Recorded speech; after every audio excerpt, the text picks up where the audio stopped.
Congressional Budget Office says the effect will be, quote, negligible at best. Here's the president speaking virtually a short while ago with business leaders. This is the strongest bill you can pass to lower inflation, continue to cut the deficit, reduce health care costs, tackle the climate crisis, and promote America's energy security, all while reducing the burdens facing working class and middle class families. Pass it. A new poll shows the economy is the most important issue for Americans coming up in this year's midterms. It tops abortion, gun control, health care, climate change, immigration, even taxes in the new Monmouth University survey. Let's bring in South Dakota Senator John Thune. He's the second-ranking Republican in the Senate. Sir, things have gone mysteriously quiet about the status of this bill yesterday, and today we're getting reporting of a whole lot of, back and forthing over there among your colleagues in the Senate, but not a lot of action, and notably the majority leader is no longer saying this bill is going to get signed this week. What's going on?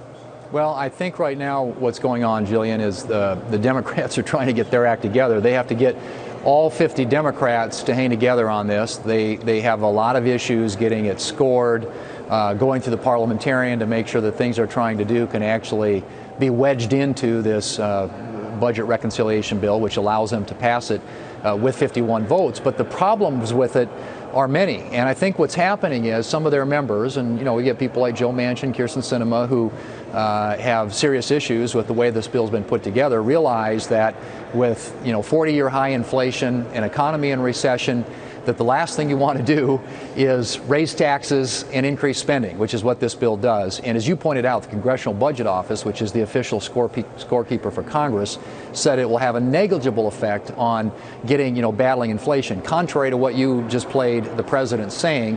And there are lots of other budgetary models out there by nonpartisan entities that have come to the same conclusion, that in fact it will increase inflation in the near term and do nothing to reduce it in the long term. So if you're worried about inflation, if you're worried about gas prices, if you're worried about the economy generally, I think this is just a really bad bill, and I'm hoping that more Democrats are going to come to that realization, because they won't get a single Republican vote for it here in the Senate.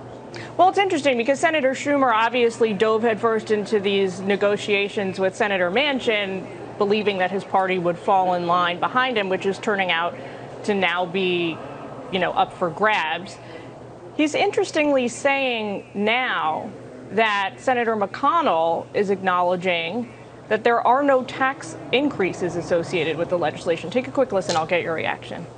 Leader McConnell himself conceded yesterday that our proposal, quote, includes no new tax rate increases. That's true. That's McConnell's words. Includes no new tax rate increases. That's true.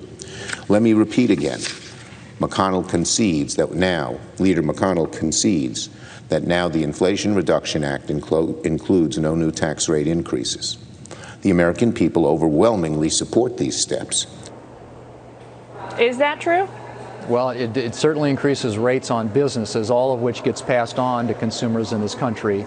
And the Joint Committee on Taxation, again, which is the official scorekeeper when it comes to tax and revenue issues here in Washington, has done a study, and they have suggested that the burden of these tax increases will be felt the most by people making under $200,000 a year. That in fact in 2023, this next year, people under $200,000 a year would end up paying $17 billion more higher costs. It raises taxes on businesses, it raises tax on oil and gas production, it even raises taxes on imported oil into this country, all of which are paid for at the pump by American consumers. So it's loaded with tax increases. So it may have been the case that what Senator McConnell was referring to was individual tax rate increases. There aren't individual rate increases, but there are lots of taxes, hundreds of billions of dollars of taxes in this, all of which get passed on and paid for in the form of lower wages or higher prices. It's as simple as that, and it's economics 101, which I don't think the Democrats fully comprehend.